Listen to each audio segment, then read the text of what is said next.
Praise the lord.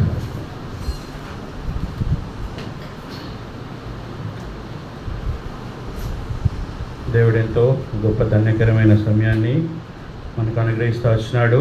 లోకంలో మరి ఎందరికో లేదు ఈ భాగ్యము. అయితే ఆయన మనల్ని ఏర్పాటు చేసుకొని తన సంఘంలో చేర్చుకొని మరి ఆయన బల్ల చుట్టూ చేరి ఆయనను స్తుతించి ఆరాధించే గొప్ప భాగ్యమును ఆయన మనకు అందించుంటున్నాడు. అయితే ఈ సమయంలో మరి ఆయన పరిశుద్ధ బల్ల చుట్టూ చేరి మరి మనము ఆయన బల్లను సమీపించక మునుపు మరి కొద్ది హెచ్చరికలు మనము పరిశుద్ధ గ్రంథం నుంచి తీసుకొని మనం ఆ బల్లలో యోగ్య రీతిగా పాల్గొందాం. రండి మన భాగం నిమిత్తమై ఎఫెసీలు అపోస్తలుడైన పౌలు ఎఫెసీయులకు రాసిన పత్రిక 2వ అధ్యాయము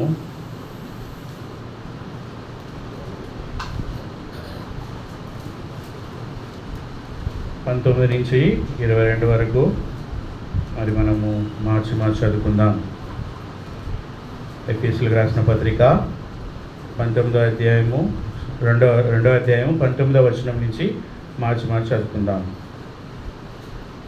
కాబట్టి మీరిక మీదట పరజనులను పరదేశులనై ఉండక పరిశుద్ధులతో ఏకపట్టణస్థులు దేవుని ఇంటి వారినై ఉన్నారు.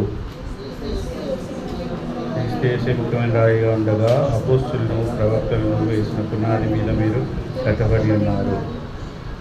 ప్రతి కట్టడము ఆయనలో చక్కగా అమర్చబడి ప్రభువునందు పరిశుద్ధమైన దేవాలయం ఒకటకు వృద్ధి పొందుచున్నది. 22 అందరం కలిసి చదువుదాం. ఆయనలో మీరు కూడా ఆత్మమూలంగా దేవుని నివాసులై ఉండుటకు కట్టబడుచున్నాము. ఇంకో వాదం అండి. మన కొరింథీయులకు రాసిన పత్రిక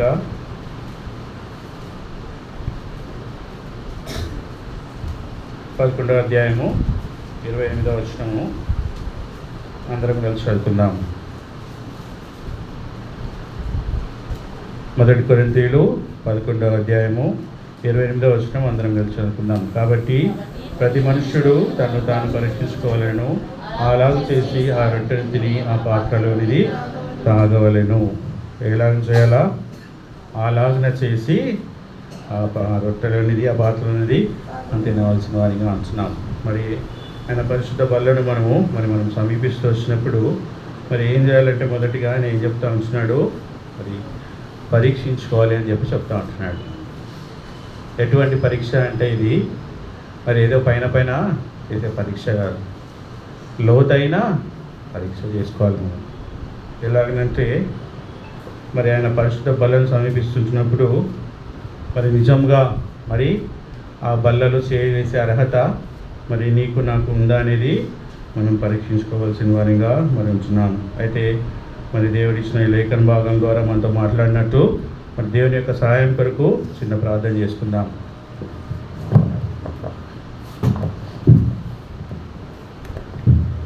పరిశుద్ధుడైన మా తండ్రి, జీవం గల దేవా, మధ్యాహ్నకాల సమయంలో ప్రభా నూతన హెచ్చలేము విశ్వాసులముగా తండ్రి మీ స్వరూపం నుంచి సంపాదించిన సంఘంలో మమ్మల్ని మీరు చేసిన విధానానికి మీకు ఎంతో వందనాలు.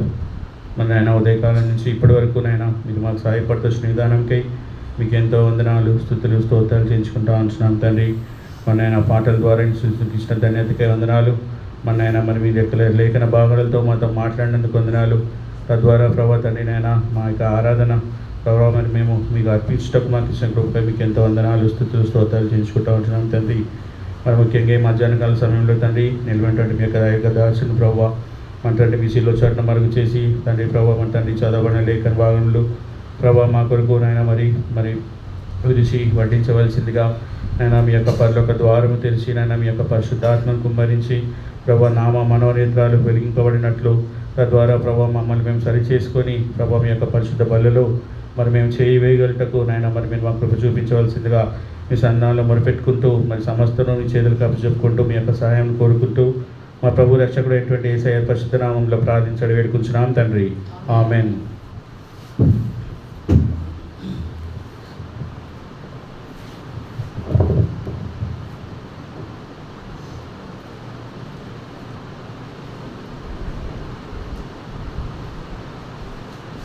చదవబడిన మన యొక్క భాగము ఎఫెసీయులు అపోజిట్ పౌలు ఎఫెసీయులకు రాసిన పత్రికలో 2వ అధ్యాయం అని చూస్తూ వచ్చినాం. 2వ అధ్యాయము 19వ వచనం ఏంటిది? కాబట్టి మీరు ఇక మీదట పరజనులను పరదేశులనై ఉండక పరిశుద్ధులతో ఏకపట్టస్థులను దేవుని ఇంటి వారినై ఉన్నారు. ఎక్కడైనా చూసినట్లుందా ఈ వాక్యము? ఎక్కడ చూసినట్లుందా? మన క్యాలెండర్లో ఉంది ఈ వాక్యం, ఈ నెలలో కదా. అయితే మరి దేవుడు ఏం సెలవిస్తూ ఉంటున్నాడు ఈ వాక్యం ద్వారా మనతో? మనం జ్ఞాపకం చేసినట్లయితే అపోస్తుడైన పౌలు ఎఫెసీయులకు రాస్తూ వస్తున్నాడు.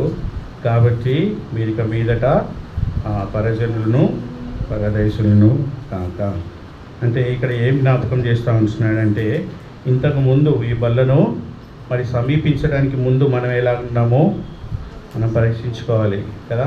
ఎలాగున్నామంటే మనం ఇంతకుముందు మనము పరదేశులను పరజనులను పరదేశులమై ఉన్నాము. అంటే ఇక్కడ అపోజిట్ పౌలు ఏం గుర్తు చేస్తున్నాడంటే, పూర్వపు స్థితిని జ్ఞాపకం చేస్తూ ఉంటున్నాడు. మీరు ఇప్పుడు రక్షింపబడిన వారు, ఇంతకుముందు మీ స్థితి ఎలాగనుంది, మరి మీరు మరి పరజనులై ఉంటున్నారని చెప్పి మరి దేవుడు జ్ఞాపకం చేస్తూ ఉంటున్నాడు.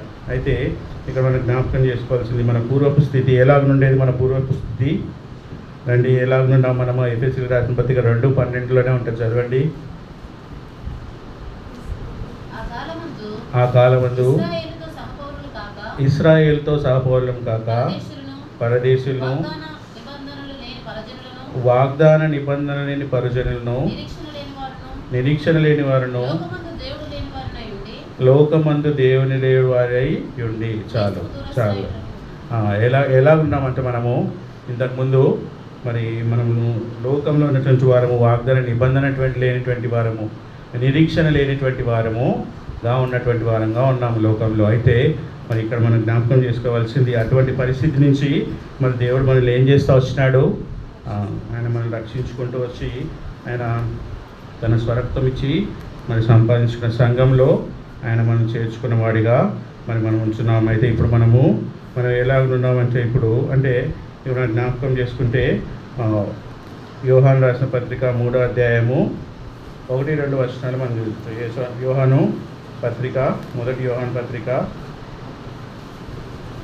3వ అధ్యాయము 1-2 వచనాలు. మనము దేవుని పిల్లలమని పిలబడినట్లు తండ్రి మనకి ఎట్టి ప్రేమను అనుగ్రహించెను. చూడుడి, మనము దేవుని పిల్లలమే. ఈ హేతువు చేత లోకం మనల్ని ఎరగదు, ఏలైనగా అది ఆయనను ఎరగలేదు. చాలు. ఏం చేస్తా వచ్చాడంటే దేవుడు మనల్ని ఆయన కుమారులుగా, కుమార్తెలుగా చేసుకుంటూ వచ్చినాడు. లోకం నుంచి మరి పరదేశమైనటువంటి మనలను ఆయన యొక్క మరి నిబంధన మరి పుత్రులుగా మరి ఆయన మనల్ని చేసుకున్నటువంటి వాడిగా మరి మనము చూస్తూ ఉంటాం. ఇంకా చూసినట్లయితే మరి ఈ చివరి దినాల్లో మరి దేవుడు మనకి ఏం జ్ఞాపకం చేయనిచ్చినాడు అంటే, మరి 2025 సంవత్సరంలో ఉన్నాం. నవంబర్ మాసము చివరి వారంలో అంటున్నాం. ఇంకొక మాసం అయితే మరి ఈ సంవత్సరం కూడా అయిపోతుంది. దేవుడు జ్ఞాపకం చేసేది ఏంటంటే, ఈ లోకంలో మనం ఉన్నప్పుడు మరి ఆయన చెప్తూ ఉంటున్నాడు, మీరు ఈ లోకానికి సంబంధించిన వాళ్ళు కాదు. అందుకనే జ్ఞాపకం చేస్తున్నాడు, మీరు ఇంతకుముందు ఈ లోకానికి సంబంధించిన వారు, కానీ ఇప్పుడు మరి నా వాళ్ళు, పరిశుద్ధ పట్టణంకి మరి వారసులు అని చెప్పి దేవుడు మనకి జ్ఞాపకం చేస్తూ ఉంటున్నాడు. ఆ విధంగా ఆ యొక్క పరిశుద్ధ పట్టణముకు మరి మనం పోవడానికి మనం సిద్ధపడుతూ రావాలని చెప్పి మరి దేవుడు మనకి జ్ఞాపకం చేస్తూ ఉంటున్నాడు. అయితే మరి మనము మరి అపోజిట్ పౌలు ఇక్కడ మనం చూసినట్లయితే మొదటిగా ఏం చెప్తా ఉంటున్నాడంటే, ఆయన పరిశుద్ధ బల్లను సమీపించినప్పుడు మరి మీరు ఏం చేయాలంట? ఏదో ఆచార్య రీతిగా దీన్ని మనం చేయకూడదు, కానీ ఏ విధంగా చేయాలంట? మొదట నీ పరిస్థితి ఎట్లుందో అది నువ్వు జ్ఞాపకం తెచ్చుకొని ఇప్పుడు ఎలాగున్నావు, మొదట ఎలాగున్నావు, ఇప్పుడు ఎలాగున్నావు అని నువ్వు జ్ఞాపకం చేసుకొని ఆ యొక్క ప్రభు బలిలో మరి చేయవలసిందిగా మరి దేవుడు మనకి జ్ఞాపకం చేస్తూ ఉంటున్నాడు. మరి చూసినట్లయితే రండి, దూరస్థులుగా ఉన్నటువంటి మనము మరి కొలస్సీలకు రాసిన మొదటి పత్రిక 13వ అధ్యాయంలో 13వ వచనంలో మరి మనం చూడొచ్చు. చదవండి.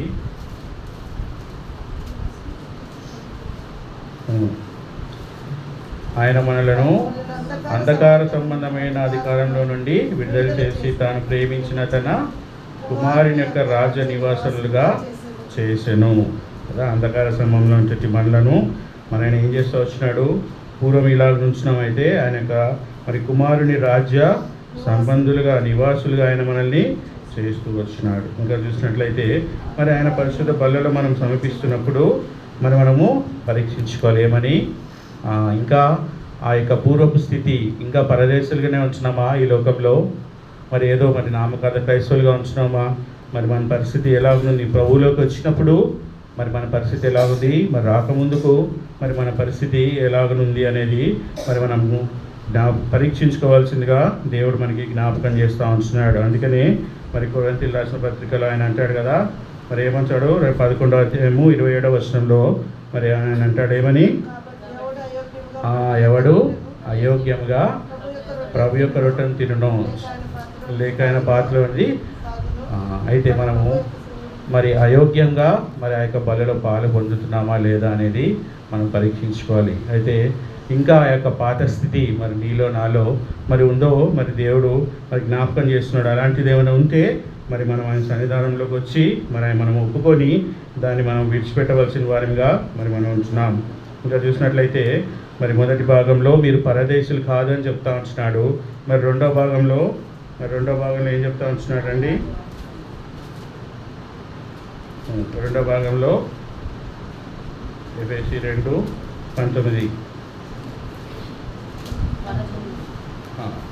కాబట్టి మీరు పరజనులను పరదేశులుగా పరిశుద్ధులతో పట్టణస్థులై అంటే పరిశుద్ధులతో పట్టణస్థులు అంటే పట్టణస్థులు అంటే పౌరులు అనొచ్చా? మనకి బాగా తెలుసు కదా, ఈ మధ్యలో మరి మీరు న్యూస్ వింటూ ఉంటే మరి ట్రంప్ మరి మన ఇండియన్స్ని అమెరికా రానియకుండా చాలా దిగ్బంధం చేసి పెడుతున్నాడు కదా. అంటే ఈ లోకంలో మరి అమెరికా అంటే బాగా లగ్జరియస్ కంట్రీ, జీవితం బాగా కంఫర్ట్గా ఉంటుంది, మంచి జీతాలు ఉంటాయని చెప్పని చాలామంది ఆ యొక్క పరదేశానికి వాళ్ళు ఏం చేస్తూ ఉంటారు, వెళ్తూ ఉంటారు. అక్కడికి వెళ్ళిన తర్వాత కొన్ని రోజులు అక్కడ ఉన్న తర్వాత ఆ యొక్క మరి పట్టణస్థులు అంటే అక్కడ సిటిజన్షిప్ పౌరులుగా వాళ్ళు మార్చబడతారు కదా. అయితే మరి ఈ పరలోక పట్టణంకి మరి సిటిజన్షిప్ కావాలంటే మామూలుగా మనకి పౌరసత్వం కావాలంటే ఒక మనిషి ఏమై ఉండాలా? బతికి ఉండాలా కదా. బతుకుంటే చచ్చిపోతే అయిపోయింది పౌరసత్వం అంత పోయింది. పరలోక పట్టణానికి పౌరులం కావాలంటే మనము ఈ లోకం నుంచి చనిపోయి క్రీస్తు కొరకు బతకవలసిన వారిగా ఉంటున్నాము. పరలోక సంబంధమైన పట్టణంకి మనం వారసులు కావాలంటే ఈ లోకం కొరకు మనము చనిపోవలసిన వారిగా ఉంటున్నాం. అయితే రండి, ఇక్కడ మరి దేవుడు ఇక్కడ జ్ఞాపకం చేస్తూ ఉంటున్నాడు ఏంటిది అని అంటే, మరి మీరు పరిశుద్ధులతో మరి ఏకపట్టణస్థులు అంటే సహపౌరులు అని చెప్పేసి అని దేవుడు జ్ఞాపకం చేస్తూ ఉంటున్నాడు. మరి సహపౌరులు అని అంటే ఏంటిది? దేవుడు మరి అందరికీ ఇవ్వలేదు ఈ భాగ్యము. ఏ భాగ్యము? ఆయన బల్ల చుట్టూ చేరి ఆయన పరిశుద్ధ బల్లలో చేయి వేయటం కానీ ఆయన సంఘంలో ఆరాధించటం కానీ మరి ఎవరికి ఇవ్వలేదు. ఆయన ఏర్పాటు చేసుకున్న నీకు నాకు మాత్రమే ఈ యొక్క మరి పౌరసత్వమును మరి ఆయన ఇచ్చినటువంటి వాడిగా మరి మనం చూస్తూ ఉంటాం. అండ్ ఇదే మరి ఎఫెసీలకు రాసిన పత్రిక ఎలాగ వచ్చింది ఈ యొక్క పౌరసత్వం అనేది మనం చూసుకుంటే ఎఫెసీ 3:16 ఉంటుంది చూడండి. 3:16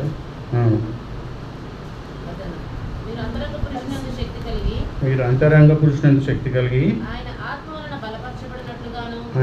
వలన బలపరచబడినట్లుగాను క్రీస్తు మీ హృదయంలో విశ్వాసం ద్వారా నివసించినట్లుగాను తన మహిమైశ్వర్యం చొప్పున మీకు దయచేయవలెననియు మీరు దేవుని సంపూర్ణతందు పూర్ణమైనట్టుగా ప్రేమయందు వేరుపాడి స్థిరపడి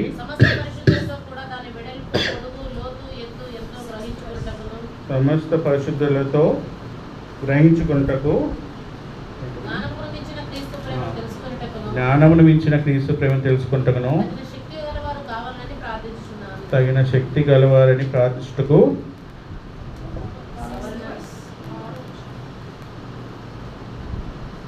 6వ వచనం చూడండి. ఈ మర్మం ఏదనగా అన్యజనుల సువార్త వలన క్రీస్తు యేసునందు యూదులతో పాటు సమాన వారసును ఒక శరీరమందలి సాటి అవయమును ఈ వాగ్దానం మందు పాలివారై ఉండననేది. అంటే మరి ఆయనను మన సువార్త ద్వారా మరి రక్షింపబడి మరి మనము ఆయన తట్టు మరి తిరిగిన వారంగా మరి అప్పుడు మనకి ఏం కలుగుతుందంట, మరి యూదులతో పాటు సమాన వారసులను ఒక శరీరం అందరి సాటి అవయములమై ఉన్నామని చెప్పి దేవుడు జ్ఞాపకం చేస్తూ ఉంటున్నాడు. అంటే మరి మనకి పాలు లేదు కదా, మరి ఇజ్రాయేలీలతో మనకి పాలు లేదైతే మరి తన ప్రియకుమారుడు మరి యేసుక్రీస్తు ప్రభువు ద్వారా ఆయన చేసిన క్రియల ద్వారా మరి ఆయన మనల్ని ఏం చేస్తూ వస్తున్నాడు, తన పౌరులుగా ఆయన మనల్ని చేస్తూ వస్తున్నాడు. ఇంకా చూసినట్లయితే అదే 1 పేతురు 2:9-10 కూడా మనం చూడొచ్చు. ఇది 1 పేతురు రాసిన మొదటి పత్రిక 2వ అధ్యాయము 9-10 వచనాల్లో కూడా మనం చూడొచ్చు. అయితే మీరు చీకట్లో నుండి ఆశ్చర్యకరమైన తన వెలుగులోనికి మిమ్మల్ని పిలిచిన వారి గుణాతిశయమును ప్రచురం చేయ నిమిత్తము ఏర్పరచబడిన వంశమును రాజులైన యాజక సమూహమును పరిశుద్ధ జనమును చాలు ఎలాగనంట చీకట్లో నుండి మరి ఆయన యొక్క వెలుగును ప్రచురం చేయడానికి మనల్ని ఆయన ఏర్పాటు చేసుకున్నటువంటి వాడుగా రాజులైన యాజక సమూహముగా ఆయన మనల్ని చేసినటువంటి వాడిగా ఉంటున్నాడు. అంటే దేవుని పిల్లలతో మరి ఆయన మనకి సమాన భాగమును మరి కనిపించినటువంటి వాడిగా మరి మనము మరి దేవుడు మనకి జ్ఞాపకం చేస్తూ ఉంటున్నాడు. ఇంకా చూసినట్లయితే మరి ఈ యొక్క పౌరసత్వము మరి మనకు రావాలంటే మరి మనం ఎలా ఉండాలి, అదే ఒక్కొక్క దేశానికి ఒక్కొక్క రూల్స్ రెగ్యులేషన్స్ ఉంటాయి కదా. ఏ దేశమైనా ఆ దేశానికి పౌరసత్వం పొందాలంటే దానికి సంబంధించిన రూల్స్ రెగ్యులేషన్స్ ఉంటాయి. అయితే ఈ పరలోక సంబంధించినటువంటి ఈ యొక్క ఆధిపత్యం మనకి రావాలని అంటే, ఈ యొక్క మరి పౌరసత్వం మనకి రావాలంటే మనకు ఒక రూల్ ఉంది. ఏంటిది అది రండి, ఫిబ్రవరికి రాసిన పత్రిక 11వ అధ్యాయము 8వ వచనం చదవండి. ఫిబ్రవరి 11:8. అబ్రహాము పిలువబడినప్పుడు విశ్వాసమును బట్టి ఆ పిలుపునకు లోబడి తాను స్వాస్థ్యంగా పొందనే ఉన్న ప్రదేశమునకు ఇక చాలు ఏం చేయాలంట, దేవుని యొక్క మరి పౌరసులం కావాలంటే మొదటిగా ఆయనకు లోబడాలి, విధేయత చూపించాలి. ఆయన మరి ఆ యొక్క విధేయతను మనము అబ్రహాంలో చూస్తూ ఉంటాం. అయితే పరిశుద్ధ పట్టణ పౌరులుగా మనం కావాలంటే మరి దేవునికి మనము విధేయత చూపించే వారిగా ఉండాలి అని చెప్పని దేవుడికి జ్ఞాపకం చేస్తూ ఉంటున్నాడు. ఆ విధంగా మరి ఈ మధ్యాహ్న కాల సమయంలో మరి నీవు నేను ఆయన పరిశుద్ధ బలలో సమీపిస్తున్నప్పుడు మరి ఆయనకు విధేయత కలిగిన జీవితం మనము జీవిస్తున్నామో లేదా అనేది మనం పరీక్షించుకోవాల్సిన వారిగా ఉంటున్నాం. ఇంకా చూడండి, ఇంకా ముందుకెళ్తే అండి మత్తయి సువార్త 5వ అధ్యాయం 13లో కూడా ఆయన మనకి జ్ఞాపకం చేస్తూ ఉంటున్నాడు. మత్తయి సువార్త 5వ అధ్యాయము, మీరు లోకమునకు ఉప్పై ఉన్నారు, ఉప్పు నిస్సారమైతే అది దేని వలన సారం పొందును, అది బయట పారవేయబడి మనుషుల చేత తొక్కబడటకే కానీ మరి దేనికి పనికిరాదు. మీరు లోకమునకు వెలుగై ఉన్నారు, కొండ మీద ఉన్న పట్టణం మరుగై ఉండనేరదు. మనుషులు దీపం వెలిగించి కొంచెం కింద పెట్టరు కానీ అది ఇంట నుండి వారి అందరికీ వెలుగునిచ్చుటకై దీపస్తంభం మీదనే పెట్టుదురు. 16 చదవండి. మనుషులు మీ సత్క్రియలు చూచి పరలోకమందున మీ తండ్రిని మహిమపరిచినట్లు వారి ఎదుట మీ వెలుగు ప్రకాశింపనీయుడి. అంటే ఇక్కడ రెండో భాగంగా దేవుడు ఏం జ్ఞాపకం చేస్తూ ఉంటున్నాడు అని అంటే, మరి మనము మనలో ఉన్న ఆ యొక్క సత్క్రియలను మనము మరి చేస్తున్నామా లేదా అనేది మరి దేవుడు జ్ఞాపకం చేస్తూ ఉంటున్నాడు. దాన్ని బట్టి మనకి ఆ యొక్క పరలోక పట్టణానికి పౌరసత్వం దొరికేదిగా ఉంటుందని చెప్పని దేవుడు మనకి జ్ఞాపకం చేస్తూ ఉంటున్నాడు. ఆయన కిందికి, ఆయన అధికారం కిందికి మనము రావాల్సినటువంటి వారిగా ఉంటున్నామని చెప్పని దేవుడు మనకి జ్ఞాపకం చేస్తూ ఉంటున్నాడు. మొదటిగా మరి ఆయన కింద మరి మనము ఆయనకు విధేయత చూపుతున్నామా, మరి విశ్వాసంకి సంబంధించినటువంటి సత్క్రియలను మనం చేస్తూ ఉంటున్నామా. ఇంకా రండి, మూడవదిగా 2 కొరింథీయులు 13వ అధ్యాయం 5వ వచనం రండి.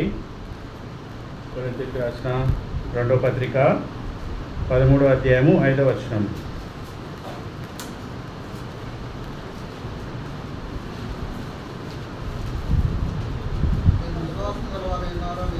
మీరు విశ్వాసము గలవారై ఉన్నారో లేదో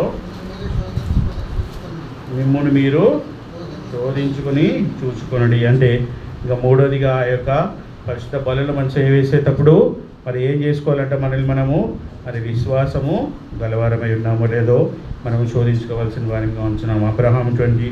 అబ్రహాముకు ఉన్నటువంటి యొక్క విశ్వాసం మరి నీకు నాకు ఉందా అనేది ఈ సమయంలో మరి మనము పరీక్షించుకోవాల్సిన వారిగా ఉంచున్నాము. ఆ యొక్క పరిశుద్ధ పట్టణముకు మరి మనం వారసులు అవ్వాలంటే మరి ఇవన్నీ కూడా మనము పరీక్షించుకోవాల్సిన వారిగా ఉంచున్నాం. రండి, ఇంకా 3వ భాగంకి వస్తే ఎఫెసీయులకు రాసిన పత్రిక మరి 2వ అధ్యాయము 19వ వచనంలో మరి మనం చూసినట్లయితే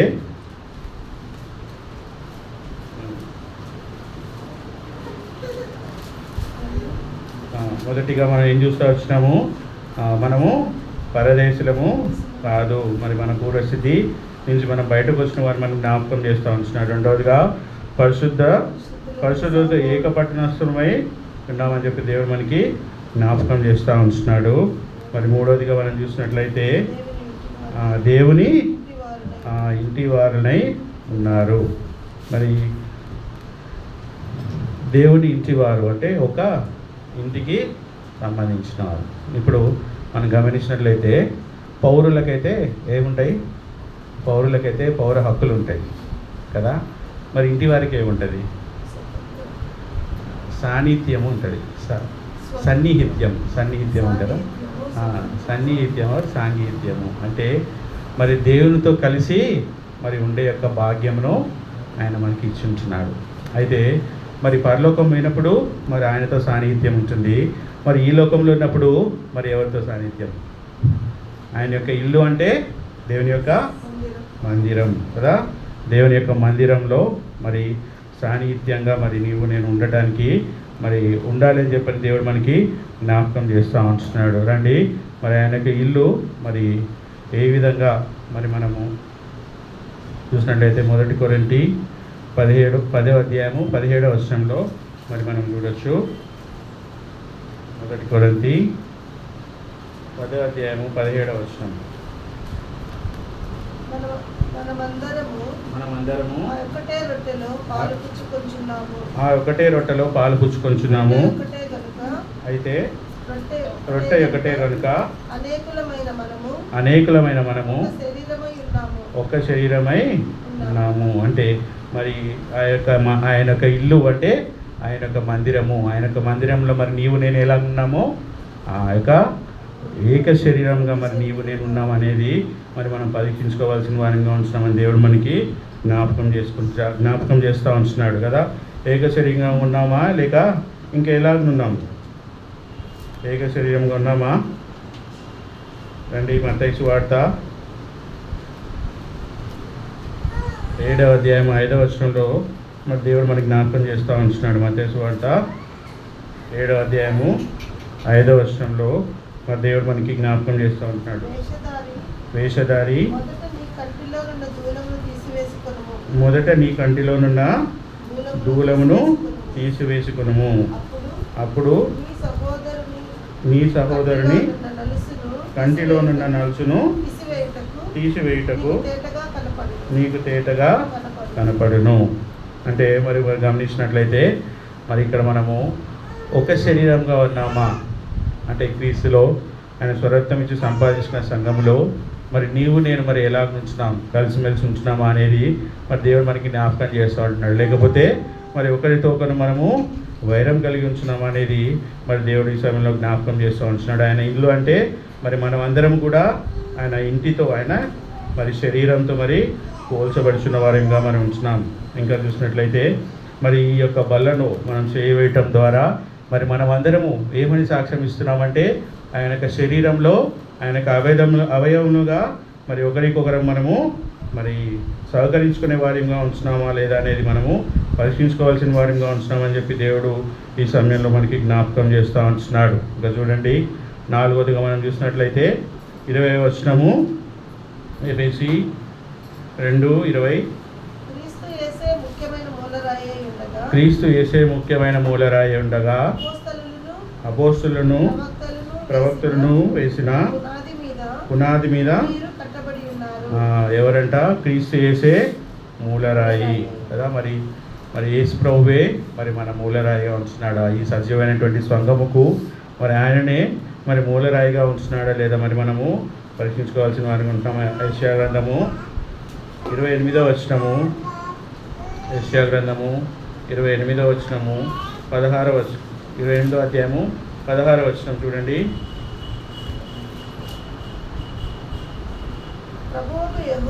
ప్రభువుకు యెహోవా ఇలాగను సెలవిచ్చుచున్నాడు, సియోనులో పునాదిగా రాతిని వేసిన వాడను నేనే, అది పరిశోధించబడిన రాయి, అమూల్యమైన తలరాయి, స్థిరమైన పునాది అయిన మూలరాయి అయి ఉన్నది. అయితే ఇక్కడ చూసినట్లయితే మరి అపోస్తుల యొక్క బోధ మీద మరి కట్టబడినటువంటి ఈ యొక్క సంఘము ఎవరంటే యేసుక్రీస్తు ప్రభువారు. మరి ఆయన మీద మరి మనం ఆధారపడి ఉంటున్నామా? మన జీవితంలో ఎలా ఉన్నాయి? క్రీస్తు మీద ఈ యొక్క సంఘము కట్టబడి ఉంటుందా లేదా అనేది మరి మనం జ్ఞాపకం చేసుకోవాల్సిన వారిగా ఉంటున్నాం. ఇంకా చూసినట్లయితే మరి ఎఫెసీయులకు రాసిన పత్రిక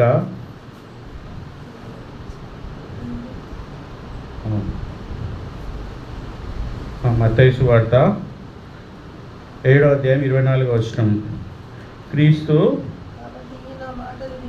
కాబట్టి ఈయన మాటలు విని వాటి చొప్పున చేయు ప్రతివాడును బండ మీద తన ఇంటిని మరి గమనించినట్లయితే మరి యేసు ప్రభు యొక్క మూలరాయిగా మరి ఆ యొక్క బండ మీద మరి మనము తన ఇంటిని కట్టినటువంటి వారంగా మరి మనం ఉన్నామా లేదని మనము జ్ఞాపకం చేసుకోవాల్సిన వారంగా ఉంచున్నాం. మరి బుద్ధి కలిగిన వారంగా మరి మనం ఉంచున్నామా లేదనేది మరి మనము జ్ఞాపకం చేసుకోవాల్సిన వారంగా ఉంచున్నాం. మొదటిగా చూసినట్లయితే మరి మనకు పూర్వస్థితి ఎలాగుందంటే మరి పరదేశమైనటువంటి మనలను మరి క్రీస్తు యేసు రక్తం ద్వారా ఆయన మనల్ని మరి సంపాదించుకొని మరి ఆయన మన పరలోక పట్టణానికి ఆయన మనల్ని వారసులుగా చేస్తూ వచ్చినాడు. మరి రెండోదిగా చూసినట్లయితే మరి ఆయన ఏం చేస్తూ వచ్చినాడు? పరిశుద్ధులతో ఏక పట్టణస్థులుగా మరి ఆయన మనం చేస్తూ వచ్చినాడు. అయితే మరి ఆ యొక్క ఏక పట్టణస్థులుగా మరి నీవు నేను మరి ఉండుటకు కావాల్సినటువంటి లక్షణాలు ఏంటివి?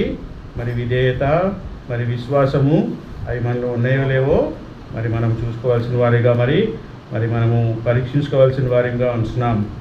ఇంకా చూసినట్లయితే మరి చివరిగా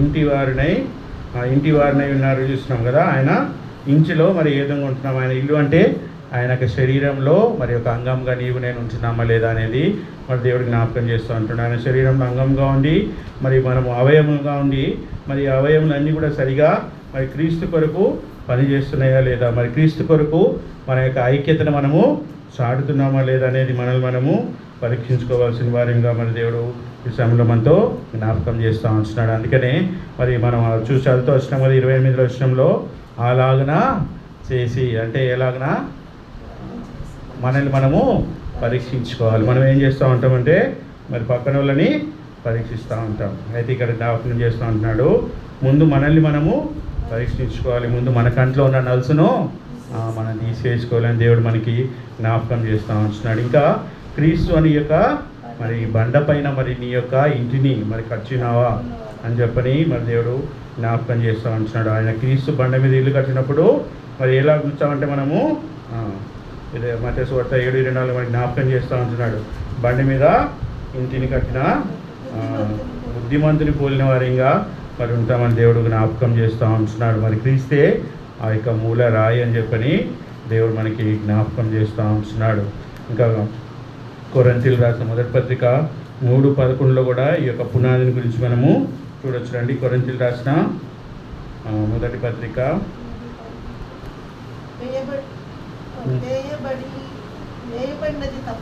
వేయబడిన తప్ప మరి యొక్క పునాది ఎవను వేయనేరడు. ఎవరు ఈ పునాది? యేసుక్రీస్తే. క్రీస్తు అను మరి బండ మీద ఆ యొక్క పునాది మీద మరి నీవు నేను మరి దినదినము కట్టబడుతున్నామా, అభివృద్ధి చెందుతున్నామా లేదో మరి మనల్ని మనం పరీక్షించుకోవాల్సిన వారిగా ఉంటున్నామని దేవుడి సమయంలో మనకి జ్ఞాపకం చేస్తూ ఉంటున్నాడు కదా. ఇది ఎఫెసీయులకు రాసిన పత్రిక 2:20 మరి క్రీస్తు యొక్క మరి యొక్క మూల రాయి మీద మరి మనం కట్టబడి ఉంటున్నామో లేదో మరి దేవుడు జ్ఞాపకం చేస్తూ ఉంటున్నాడు. చివరిగా రండి, ఎఫెసీయులకు రాసిన పత్రిక 2:21 ప్రతి కట్టడమును ఆయన చక్కగా అమర్చబడి ప్రభువునందు పరిశుద్ధమైన దేవాలయం ఒకటకు వృద్ధి పొందుచున్నది.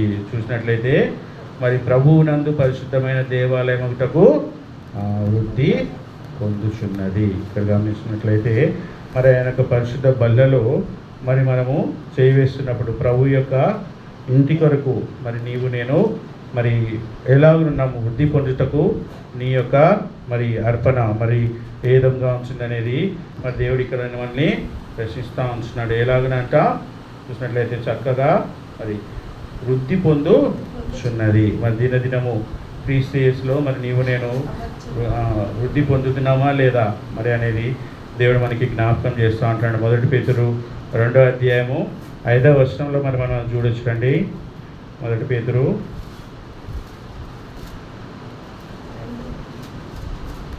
2:5 యేసుక్రీస్తు ద్వారా దేవునికి అనుకూలమునగు ఆత్మ సంబంధమైన బలులను అర్పించుటకు పరిశుద్ధ యాజకులుగా ఉండినట్లు మీరును సజీవమైన రాళ్ళవలె నుండి ఆత్మ సంబంధమైన మందిరముగా కట్టబడుచున్నారు. ఏ విధంగా కట్టబడుచున్నాము? మరి అది వృద్ధి పొందుటకు మరి ఆత్మ సంబంధమైన మరి సజీవమైన రాళ్ళగా మరి నీవు నేను ఉంచున్నామా దేవుని యొక్క సంఘంలో అనేది దేవుడు మనకి జ్ఞాపకం చేస్తూ ఉంటున్నాడు. మరి ఎలాగ ఉంది మన యొక్క విశ్వాస జీవితము? మరి చివరి దినాల్లో మరి మనము మరి ఉంటా ఉంటున్నాం. మరి ప్రతి ఒక్క ఆదివారము ఏదో ఆచార్య రీతిగా మరి ఆయన బలుల్లో చేవేస్తున్నామా, లేదా మన పూర్వ స్థితి మారిందా, లేకపోతే ఇంకా అలాగనే ఉందా? ఆయనకి మరి ఎటువంటి పరిస్థితుల్లో ఉన్నప్పటికీ ఆయనకి మరి మనం విధేయత చూపిస్తున్నామా, ఆయన అందు విశ్వాసం ఉంచుతున్నామా అనేది మనము పరీక్షించుకోవాల్సిన వారిగా ఉంటున్నాం. ఆయన ఇంటిలో మరి ఆయన స్వరత్వం ఇచ్చి సంపాదించుకున్న సంఘంలో శరీరంగా మరి నీవు నేను ఉన్నప్పుడు మరి ఆ యొక్క అవయవముగా మరి నీవు నేను మరి సంఘం కొరకు మరి ఏ విధంగా మరి మనము మరి పనిచేస్తున్నాము అనేది కూడా మరి మనం జ్ఞాపకం చేసుకోవాలని చెప్పి పరీక్షించుకోవాలని చెప్పి దేవుడు మనకు జ్ఞాపకం చేస్తూ ఉంటున్నాడు. ఇంకా 4వదిగా మరి యొక్క క్రీస్తు అనే బండ పైన మరి నీవు నేను కట్టబడి ఉన్నామా, లేదా మరి బండ మీద ఇంటిని కట్టిన వాని వల్లే మరి మనం ఉన్నామా, బుద్ధి కలిగిన వాని వల్లే ఉంచున్నామా, లేకపోతే మరి మనము ఇసుకలో ఇల్లు కట్టిన వాని వల్లే ఉంచున్నామా మరి మనము పరీక్షించుకోవాల్సిన వారిని ఉంటాం. చివరిగా ఆయన ఇల్లు కట్టబడడానికి మరి నీవు నేను ఇలాగా సజీవమైన రాయిలాగా ఉన్నామా? ఏంటిది సజీవమైన రాయి? విశ్వాసులుగా ఉన్న మనము మరి ఆదివారం ఒక్కటి రావడమే సజీవమైన రాయా? ప్రతి వార కార్యక్రమాలు ప్రతి కూడికలకు మరి రావటము, సజీవంగా ఆయనక మందిరంలో చేరి ఆయన స్తుతించటము, ప్రార్థించటము, మరి ప్రతి విషయంలో మరి మనం ఉండటమే ఈ యొక్క సజీవమైన రాయిగా ఆయన ఇల్లు కట్టబడడానికి మరి నీవు నేను కూడా ఒక సజీవమైన రాయిగా మరి ఉంచున్నామా లేదా అనేది మనము పరీక్షించుకోవాల్సిన వారంగా ఉంచున్నాం. ఇక్కడ చూసినట్లయితే మరి ఈ యొక్క వాక్యం ద్వారా దేవుడు మనకి ఏం జ్ఞాపకం చేస్తూ ఉంటున్నాడంటే, మరి ఆయన మనకి హక్కు ఇచ్చింటున్నాడు. ఏంటిదనంటే, ఆయన పరిశుద్ధ బల్ల చుట్టూ చేరి ఆయన పరిశుద్ధ బల్లలో మనము చేయి వేయడానికి మనల్ని ఏం చేస్తూ వచ్చినాడు, ఏక శరీరంగా చేస్తూ వచ్చినాడు. ఆయన యొక్క సంఘంలో మనలను చేరుస్తూ వచ్చినాడు. ఇంకా చూసినట్లయితే మరి ఈ యొక్క బల్ల ఇంకా మనకి ఏం జ్ఞాపకం చేస్తుంది అని అంటే, మనం చూసినట్లయితే ఈ యొక్క కొరింథీయులకు రాసిన మత్తయి సువార్త, ఈ బల్లలో మనము సజీవంగా చేతులు వేయాలి అంటే మరి మనం ఏ విధంగా ఉండాలి ఈ లోకంలో. మత్తయి సువార్త 24వ అధ్యాయము 42వ వచనం.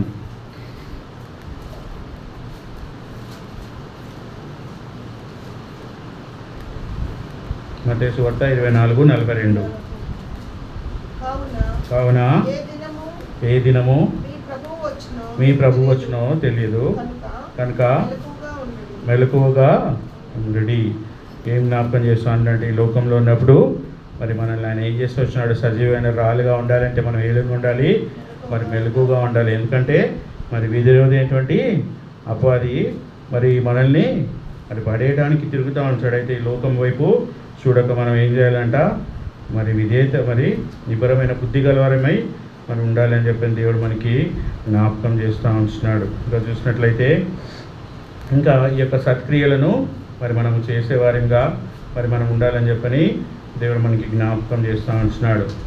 చూసినట్లయితే మరి మన మొదటి భాగంలో మరి ఎఫెసీయులకు రాసిన పత్రిక 2వ అధ్యాయం 19వ వచనంలో దేవుడు మనతో మాట్లాడుతూ వస్తున్నాడు.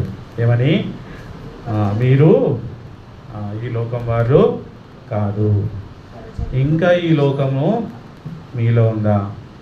ఆయన యొక్క పరిశుద్ధ బల్లను సమీపించే పూర్వము ఇంకా మనము పూర్వజనం లాగానే ఉన్నామా, పరదేశులంగా ఉన్నామా అనేది మనకు జ్ఞాపకం చేసుకోవాలి. పరదేశులుగా మనం ఉంటే అదేవిధంగా లోకం మనలో పెట్టుకొని మరి ఆ పరిశుద్ధ బల్లలు చేయివేస్తే మనము అయోగ్యంగా పాల్పొందిన వారం అవుతాం. అయితే ఈ లోకమును మనలో ఇంకా ఏదైనా ఉంటే దాన్ని మనం తీసివేసి మరి పౌరుని అడిగి ఏదైనా ఉంటే మరి మనం పరీక్షించుకొని దాన్ని తీసివేసి మరి ఆ విధంగా మరి ఇంకా చూసినట్లయితే ఏ విధంగా మనం పాల్పొందాలా, మరి యోగ్యమైన రీతిలో ఆయన పరిశుద్ధ బలుల్లో మనం పాల్పొందాలా. మరి దేవునికి మరి అబ్రహాం చూపించినటువంటి విధేయత, పౌరసత్వం, పరలోక పౌరసత్వం కావాలంటే ఏం కావాలా, మనకి విధేయత కావాలా, విశ్వాసం కావాలా. అవన్నీ మరి ఇప్పుడు మనలో ఉన్నాయా లేదా అనేది మనం పరీక్షించుకోవాల్సిన వారంగా ఉంటున్నాం. మరి దేవుని ఇంటిలో ఏక శరీరమైన నువ్వు మరి నేను మరి ఆయన ఇంటిలో ఒకరికొకరు సహకరించుకుంటూ మరి ఆయన సంఘంను మనము వృద్ధి పొందుటలో మరి నేను సహకరిస్తున్నామా లేదా అనేది మనం పరీక్షించుకోవాల్సిన వారంగా ఉంటున్నాం. ఆ విధంగా చేసి ఆ యొక్క పరిశుద్ధ బల్లలో మరి మనం చేయవేటకు మరి యొక్క పరిశుద్ధాత్మ దేవుడు మరి మనకు సాయం చేయను కాక.